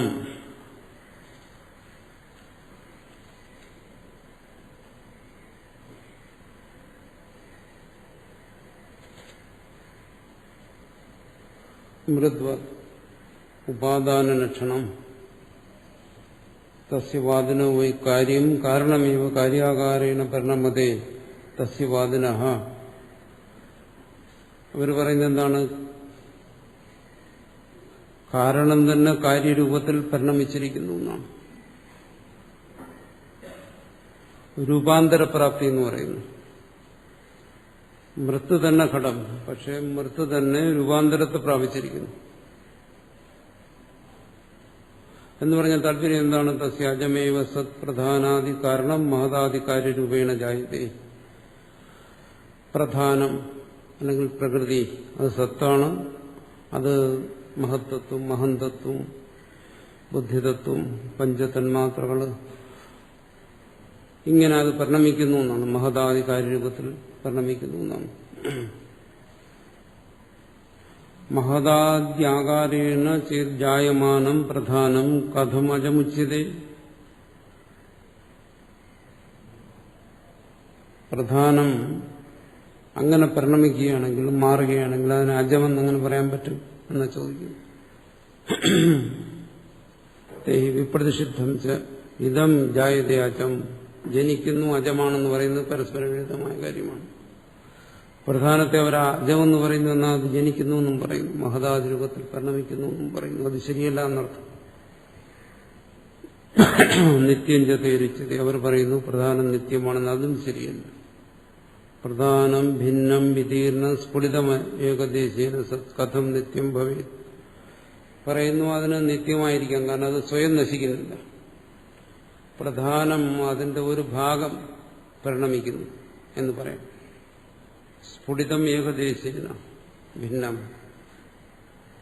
പറയുന്ന ഒരു വസ്തുവിനെ എടുക്കുക, ഒരു വൃക്ഷത്തെ എടുക്കുക, അതിന്റെ ഒരു ശിഖരം പോയി കഴിഞ്ഞാൽ വൃക്ഷം നശിച്ചു എന്ന് പറയാൻ പറ്റും. അത് നശിക്കുന്നില്ലല്ലോ. സമുദ്രത്തിൽ നിന്ന് ഒരു കൈക്കൊമ്പിൽ വെള്ളം കോരിയെടുത്താൽ സമുദ്രം നശിച്ചു എന്ന് പറയാൻ പറ്റും, സമുദ്രം അനിത്യമെന്ന് പറയാൻ പറ്റും. അതുപോലെ അനന്തമായിരിക്കുന്ന ഈ പ്രകൃതിയിൽ നിന്നും അതിന്റെ ഒരു ഏകദേശം ഈ നാനാ പ്രപഞ്ച രൂപത്തെ പ്രാപിച്ചു എന്ന് പറഞ്ഞു പ്രധാനം എങ്ങനെ അനിത്യമാകും? അതനിത്യമാകത്തില്ലെന്നാണ് സാങ്കേൻ പറയുന്നത്. അത് ശരിയല്ല എന്ന് പറയുന്നു. നൈസാവയവം ഘടാതി ഏകദേശ സ്ഫുടന ധർമ്മി നിത്യം ദുഷ്ടം ലോകയിത്യർത്ഥ പറയുന്നത് ശരിയല്ല. നിങ്ങൾ ലോകാനുഭവത്തിന് നിരക്കാത്ത കാര്യം പറയുകയാണ്. ലോകാനുഭവത്തിന് നിരക്കാത്ത കാര്യത്തെ തത്വചിന്തയെന്ന് പറഞ്ഞാൽ അത് ശരിയാകത്തില്ല. അതല്ല തത്വദർശനം. ലോകത്തിലേക്ക് നോക്കുക, എന്താണ് ഒരു വസ്തു, അത് കുടമായിക്കൊള്ളട്ടെ മറ്റെന്തെങ്കിലുമായിക്കൊള്ളട്ടെ, അതിന്റെ ഒരു ഭാഗം അതിനൊരു മാറ്റം സംഭവിച്ചാൽ, ഭിന്നമായി പോയാൽ, അതിന്റെ വക്ക് പൊട്ടിപ്പോയി കഴിഞ്ഞാൽ അത് നശിച്ചത് തന്നെയാണ്. നാശം അവന് സംഭവിച്ചു എന്നേ നമുക്ക് പറയാൻ പറ്റും. അതാണ് ഏകദേശ സ്ഫുടന ധർമ്മി നിത്യം ദുഷ്ടം ലോകേ. ഒരുപക്ഷെ നമുക്ക് കുറച്ച് കാലത്തേക്ക് കൂടി അതിനെ ആ രൂപത്തിൽ നിലനിർത്താൻ കഴിഞ്ഞെന്ന് വരാം. പക്ഷെ എന്തായാലും അത് നശിച്ചേ മതിയാവും. കാരണം ഒരു വസ്തുവിന്റെ ഒരു ഭാഗം നശിക്കാമെങ്കിൽ തീർച്ചയായും അത് മുഴുവനും നശിച്ചു തീരണം.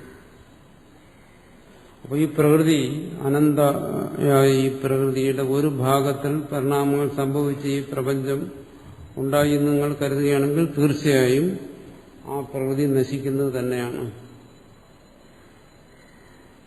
വിതീർണം ഏകദേശേന അജാതം നിത്യം ചേരി ഏതത് വിപ്രതിഷിദ്ധം തൈരഭിധീയതേ. അതുകൊണ്ടെന്താണ് ഏതെങ്കിലും ഒരു വസ്തു ഒരു ഭാഗത്ത് അതിന് പരിണാമം സംഭവിക്കുന്ന, അതേസമയം അത് നിത്യമായിരിക്കുകയും ചെയ്യുന്നു, അജമായിരിക്കുകയും ചെയ്യുന്നു എന്ന് പറയുന്നത് പരസ്പര വിരുദ്ധമാണ്.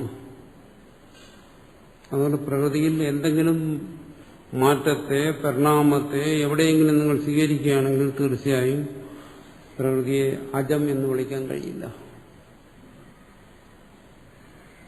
അത് സാധാരണ പറയാറുണ്ട്. ഇതെങ്ങനെ നശിക്കുന്നു എന്ന് പറയും. കാരണം ഈ പ്രകൃതിയിൽ പലതും ഉണ്ടായി നശിക്കുന്നു. വൃക്ഷങ്ങളും ലതകളും ശരീരങ്ങളും എല്ലാം ഉണ്ടായി നശിക്കുന്നു. അതുകൊണ്ട് പ്രകൃതി എങ്ങനെ നശിക്കുമെന്നാണ് ചോദിക്കുന്നത്. അതിനെല്ലാം ആധാരമായി വർത്തിക്കുകയല്ലേ. പറയുന്നു പ്രകൃതിയുടെ ഏതെങ്കിലും ഒരു ഭാഗം നശിക്കുന്നു നിങ്ങൾ കാണുന്നുണ്ടെങ്കിൽ തീർച്ചയായും അത് മുഴുവനുമായും നശിക്കാം. ബാക്കി നിൽക്കുമെന്നുള്ളതിനെന്താ ഉറപ്പുള്ളത്? അനുഭവത്തിന്റെ വെളിച്ചത്തിൽ നോക്കുമ്പോൾ നശിക്കുമെന്നുള്ളതിനാണ് കൂടുതൽ പ്രാമാണ്യം. അതുകൊണ്ട് ഒരു ഭാഗം നശിക്കുന്നു എന്നാലും ബാക്കി നിലനിൽക്കുന്നു എന്ന് പറയുന്നത് വിപ്രതിഷിദ്ധമാണ്, പരസ്പര വിരുദ്ധമായ കാര്യമാണ്. അത് ശരിയല്ല എന്നർത്ഥം.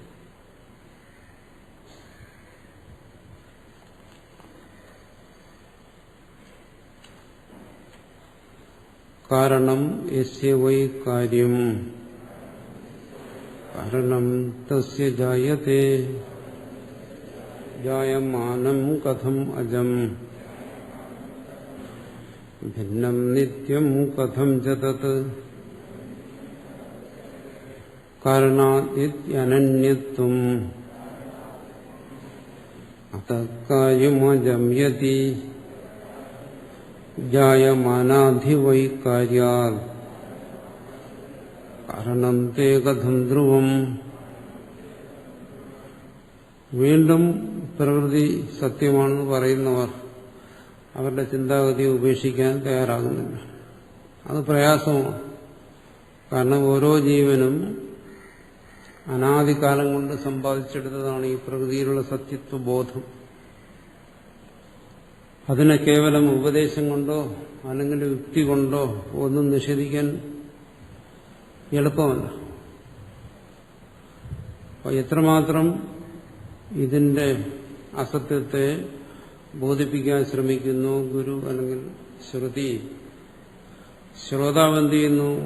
മറ്റൊരു സൈഡിൽ കൂടി ഇതിന്റെ സത്യത്വത്തെ അവന്റെ മനസ്സിൽ ഉറപ്പിക്കുകയാണ്. കാരണം ആ സത്യത്വമാണ് അവന്റെ അനുഭവത്തോട് ചേർന്നിരിക്കുന്നത്. എന്തുകൊണ്ടിതിന്റെ മിഥ്യാത്വത്തെ ഒരുവന് ബോധ്യപ്പെടാൻ ശ്രമിക്കുന്നില്ല, ബോധ്യപ്പെടാൻ കഴിയുന്നില്ല ഒരുവന്? കാരണം അവന്റെ ബുദ്ധിക്ക് ബോധ്യപ്പെടുന്നത് അവനെപ്പോഴും യോജിക്കാമെന്നുള്ളത് ഇതിന്റെ സത്യസ്ഥിതിയിലാണ്, മിഥ്യാത്വത്തിലല്ല. അതുകൊണ്ട് ദൃഢമായ സത്യത്വബോധം ഈ പ്രപഞ്ചത്തിൽ ഇരിക്കുന്നു. അത് അവന് സഹജമായി സംഭവിച്ചതാണ്, അനാദികാലം കൊണ്ട് സംഭവിച്ചതാണ്. കേവലം തത്വവിചാരം കൊണ്ട് അതിനെ മാറ്റാനൊക്കത്തില്ല. അതുകൊണ്ടാണ് നമ്മൾ പലപ്പോഴും കാണാറുണ്ട്, പ്രപഞ്ച മിഥ്യാത്വം പോലുള്ള കാര്യങ്ങൾ പറയുന്നവർ തന്നെ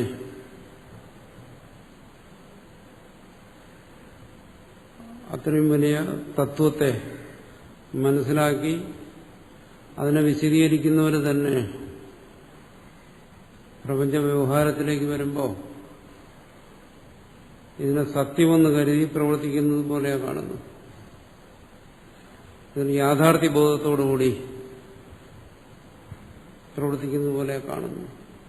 എന്ന് പറഞ്ഞാൽ ഈ പ്രപഞ്ചത്തെ സത്യമായി കരുതുമ്പോൾ, സത്യമായി കരുതി പ്രവർത്തിക്കുന്ന പാമരന്മാരായ ജനങ്ങളിൽ വരുന്ന രാഗദ്വേഷങ്ങളും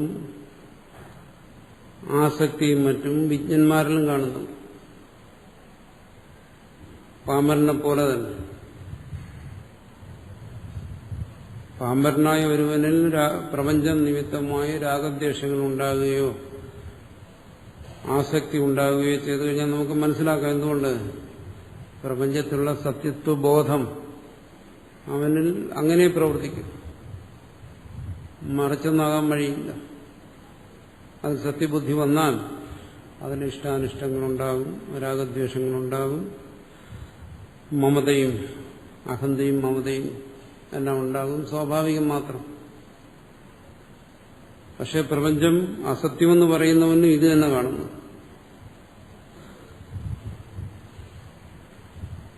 എന്തുകൊണ്ട് വരുന്നു?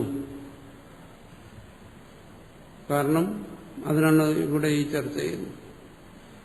പ്രപഞ്ചം അസത്യമാണെന്ന് ഒരുവനെ താത്വികമായി ബോധിപ്പിച്ചാലും അവനിൽ ഇരിക്കുന്ന അനാദിയായ പ്രപഞ്ച സത്യത്വവാസന അത് വീണ്ടും അതുപോലെ തന്നെ പ്രകടമായിക്കൊണ്ടേയിരിക്കും.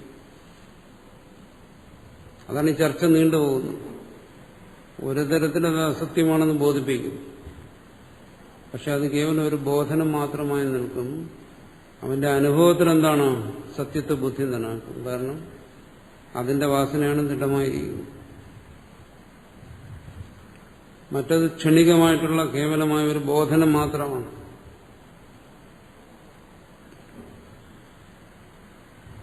അത് എന്താണ്? സാധാരണ ജ്ഞാനം എന്ന് പറയുന്നത് ക്ഷണികമാണ്, മനോവൃത്തിയാണ്, അന്ധകരണ പരിണാമമാണ്. അതിന് സ്ഥായീഭാവമില്ല. അത് മനസ്സിൽ വന്നു കഴിഞ്ഞാൽ അടുത്ത നിമിഷം നശിച്ചു പോകും. ജലത്തിലെ കുമിളകളെ പോലെയാണ്, അതിന് പിടിച്ചു നീക്കാൻ പറ്റത്തില്ല. ഒരു ക്ഷണം വരുന്നു, അടുത്ത ക്ഷണം അത് മാഞ്ഞു പോകും. അതുപോലെ തന്നെയാണ് ഈ അന്ധകരണത്തിൽ ഉദയം ചെയ്യുന്ന ജ്ഞാന. അപ്പോൾ അതിന് ഈ വാസനയെ നശിപ്പിക്കാൻ കഴിയത്തില്ല. വാസന ദൃഢവും ബലമുള്ളതുമാണ്, ഇത് വളരെ ദുർബലവുമാണ് ഈ തത്വജ്ഞാനം എന്ന് പറയുന്നത്. അതുകൊണ്ട് തത്വത്തെ ബോധിപ്പിച്ചാലും വീണ്ടും വാസനകൾ പെരുത്ത്, വീണ്ടും സത്യത്വ ബുദ്ധി തന്നെ മനസ്സിൽ വരും. അപ്പോൾ ഇതറിയാവുന്നത് കൊണ്ടാണ് ആചാര്യൻ അല്ലെങ്കിൽ ശ്രുതി വീണ്ടും വീണ്ടും ആവർത്തിച്ച് അതിനെ തന്നെ ബോധിപ്പിക്കും. അങ്ങനെയല്ല എന്ന് ആവർത്തിക്കുന്നത് കൊണ്ടാണ്.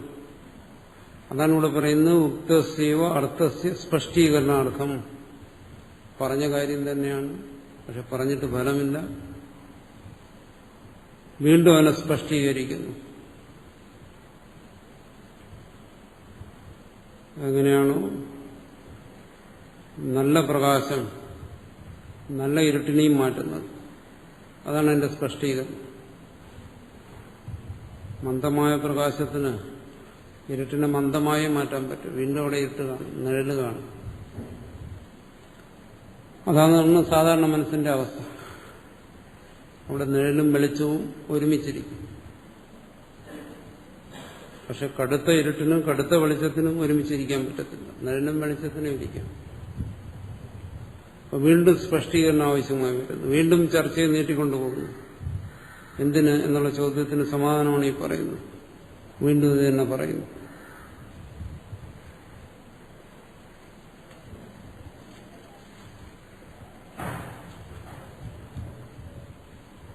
കാരണാത് അജാത് കാര്യസ്യ യദി അനന്യത്വമിഷ്ടം ത്വയാ തതഃ കാര്യം അജം ഇതി പ്രാപ്തം. പ്രപഞ്ചം സത്യമാണെന്നറിയുന്നതിന്, അങ്ങനെ അനുഭവപ്പെടുന്നതിന് അതിന് തത്വചിന്തയുടെയോ യുക്തിയുടെയോ പ്രത്യേകിച്ച് എന്തെങ്കിലും ഒരു അനുഭവത്തിന്റെയോ അനുഭൂതിയുടെയോ ഒന്നും ആവശ്യമില്ല. അത് സഹജമായി സർവ്വജീവന്മാരിൽ സംഭവിച്ചുകൊണ്ടിരിക്കുന്ന കാര്യമാണ്.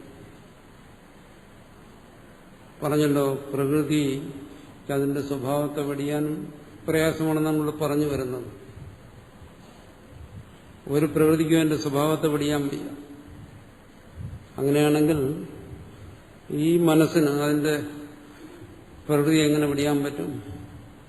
ഈ സത്യത്വ ബോധം അതിന്റെ പ്രകൃതിയായിപ്പോയി. മനസ്സതായി തന്നെ മാറിയിരിക്കുകയാണ്. അപ്പൊ അതിനെങ്ങനെ വെടിയാൻ പറ്റും? അത് വെടിയാൻ കഴിയാതിരിക്കുന്നത് മനസ്സിന്റെ ദോഷമല്ല. കാരണം അത് അത്രയും താതാത്മ്യപ്പെട്ടുപോയി. ആണ് അധ്യാസം എന്ന് നമ്മൾ മുമ്പ് പഠിച്ചത്. അതിനെ ശക്തമായ വെളിച്ചം കൊണ്ടേ അത് മാറ്റാൻ പറ്റും, അന്ധതയെ മാറ്റാൻ പറ്റും. അതിനു വേണ്ടിയിട്ടാണ് വീണ്ടും ആ യുക്തിയെ അവലംബിക്കുന്നത്.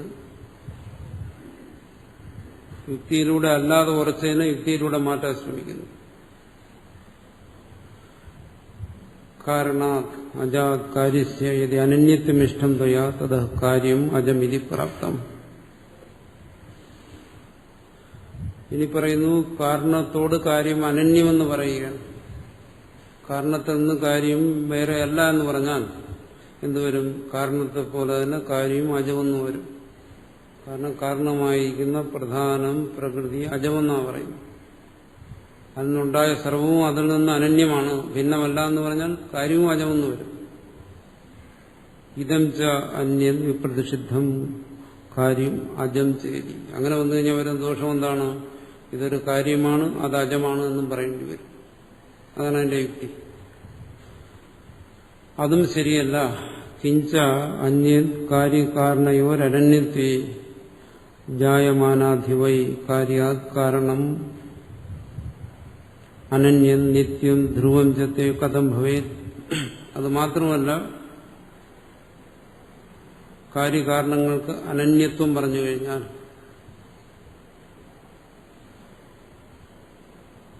കാര്യത്തിനോട് കാരണം അനന്യമായി എന്ന് വന്നു കഴിഞ്ഞാൽ നിത്യമാകുന്നു. ആ കാരണം എങ്ങനെ നിത്യമാകും? അത് നശിക്കാതെ എങ്ങനെ നിലനിൽക്കും? കാര്യത്തോട് ഉണ്ടായതിനോട് അത് അനന്യമായി പോയി. ഉണ്ടായതിനോട് അനന്യമായ ആ കാരണം എങ്ങനെ നിത്യമായി നിലനിൽക്കും? അത് സാധ്യമല്ല എന്നർത്ഥം. അപ്പോൾ രണ്ട് കാര്യങ്ങൾ പറയുക. ഒന്നെന്താണ്? ഈ പ്രകൃതി അജമാണ് എന്ന് പറയുക, അതിൽ നിന്നുണ്ടാകുക എന്ന് പറയുക. കാര്യങ്ങൾ ഉണ്ടാകുക എന്ന് പറയുന്നത് വിരുദ്ധമായ കാര്യങ്ങളാണ്. അങ്ങനെ പറഞ്ഞു കഴിഞ്ഞാൽ പ്രകൃതി നിത്യമാണ്, എന്നാൽ അതിൽ കാര്യങ്ങളുണ്ടാകുന്നു എന്ന് പറയുന്നത് ഏതുപോലെയാണ്? നഹി കുക്കുട്ട്യാഹ ഏകദേശക പച്യതേ ഏകദേശ പ്രസവായ കൽപ്യത എന്ന് പറയുന്നത്. ഒരു മുട്ടയിടുന്ന ഒരു കോഴി, അതിനെ രണ്ടാക്കി ഒരു ഭാഗം പാകം ചെയ്യാൻ വേണ്ടി മാറ്റിവെച്ച് വേറൊരു ഭാഗം മുട്ടയിടാൻ വേണ്ടി മാറ്റിവെച്ച് എന്ന് പറയുന്നത് പോലെ ഒരു വലിയ തമാശയാണ് നിങ്ങൾ ഈ പറയുന്നത്. നിത്യമായി അനാദിയായിരിക്കുന്ന പ്രകൃതിയിൽ നിന്ന് ഒരു ഭാഗം കാര്യമായി മാറുന്നു, ഒരു ഭാഗം നിത്യമായി തന്നെ ഇരിക്കുന്നു എന്ന് പറയുന്നത് ഇതുപോലെ ഒരു വലിയ തമാശയാണെന്ന്.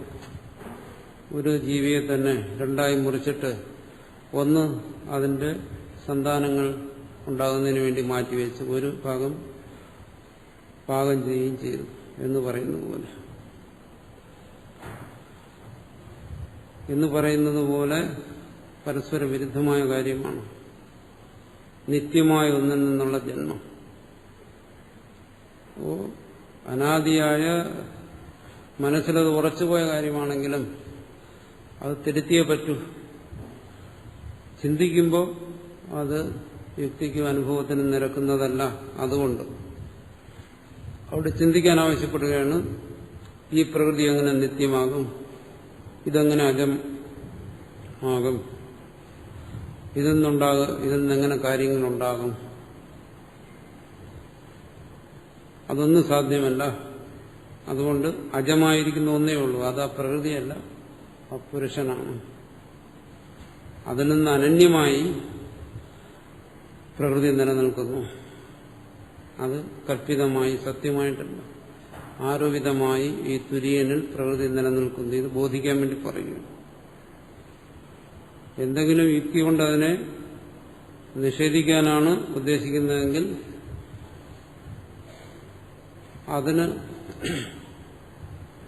അത് അസാധ്യമാണെന്ന് ബോധിപ്പിക്കാൻ വേണ്ടി ഉള്ള പ്രബലമായ യുക്തികൾ ഇവിടെ പറയുകയാണ്. ഇവിടെ ആചാര്യൻ ഉദ്ദേശിക്കുന്ന എന്താണ്? അജാതം, അത് ബോധിക്കണം. അതിന് വിരുദ്ധമായി മനസ്സിൽ വരുന്ന എല്ലാ വികല്പങ്ങളും മനസ്സിൽ നിന്ന് മാറ്റണം. ബ്രഹ്മസത്യം ജഗത് മിഥ്യ എന്ന് ആ തത്വം കേൾക്കുമ്പോൾ വളരെ നിസ്സാരമായി നമ്മൾ നിഷേധിക്കും. അതെങ്ങനെ ഈ സത്യമായി അനുഭവപ്പെടുന്ന ഈ പ്രപഞ്ചം എങ്ങനെ മിഥ്യയാകും? ആ പറയുന്ന അസംബന്ധമല്ലേ? അതുകൊണ്ട് അതിനും കുറച്ചുകൂടി ഭേദമായി എന്താണ്, ഇത് സത്യമെന്ന് സ്വീകരിക്കുന്നതാണ് എന്ന് നമ്മൾ കരുതിപ്പോകും. അതുകൊണ്ട് ആ പറയുന്നതിന്റെ പരമ താല്പര്യം എന്താണെന്ന് ഇവിടെ യുക്തിയിലൂടെ വെളിപ്പെടുത്തുകയാണ്. അല്ലാതെ കേവലം അതിന്റെ വാച്യാർത്ഥത്തെ സ്വീകരിച്ചു കഴിഞ്ഞാൽ നമുക്കത് തന്നെ ശരിയെന്ന് തോന്നിപ്പോകും.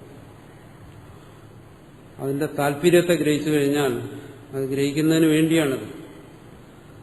അതാണ് പരമാർത്ഥമെന്ന് ബോധ്യപ്പെടും. അതിനുവേണ്ടി ആ യുക്തിയെ വീണ്ടും ഇവിടെ ഈ ഭാഗങ്ങളിലെല്ലാം വീണ്ടും വീണ്ടും അതിനെ ആവർത്തിക്കുകയാണ്. കാരണാന്യത്വം അതകാര്യമജംയതി ജായമാനാധിവൈകാര്യാത് കാരണം തേ കഥം ധ്രുവം.